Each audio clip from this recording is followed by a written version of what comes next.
Good morning, butterflies. It's Erica with Butterfly Effect Aerial Yoga. I hope you guys are enjoying these Teach It Tuesday tutorials as much as I am enjoying putting them together for you.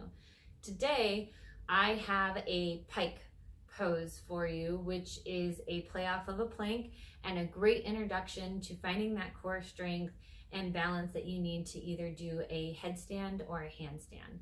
Now, this, like the last couple of weeks, we use a lot in my boot camp classes, and we use it for crunches. We use it for the pike because it works your back, your shoulders, and your core muscles.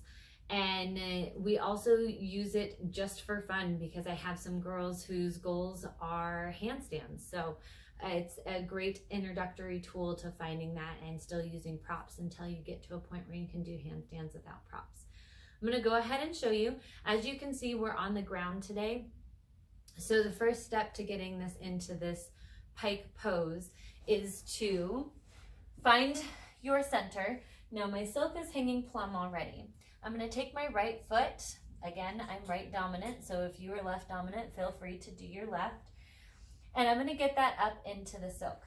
I'm going to make sure that my hands are placed about shoulder width apart, and we're going to engage our fingers into the ground.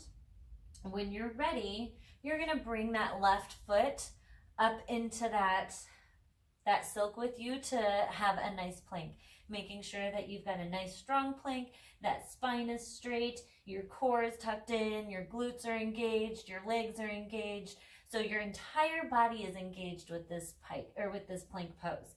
From here, to get into the pike, we're going to raise our hips up, and then we're going to bring them up and directly over our heads like so, making sure those legs are staying nice and straight. We're going to relax our head in between our shoulders. Our shoulder blades should be down and back, so that way our muscles are engaged in our back, and we're just going to hold it. Now, if you want to add into a workout, you can just keep going down to a plank and then up into a pike, down into a plank, up into a pike to really work those shoulders. You can also turn this into crunches if you want to work your abs. So when you're done, go ahead and come back down to your plank and drop that right leg or your left leg, whichever one. Bring it to about the center of your body. Release your hands down to your forearms and stretch out into a modified pigeon pose.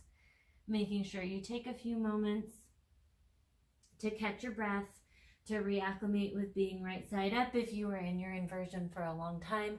And then when you're ready, release your other foot.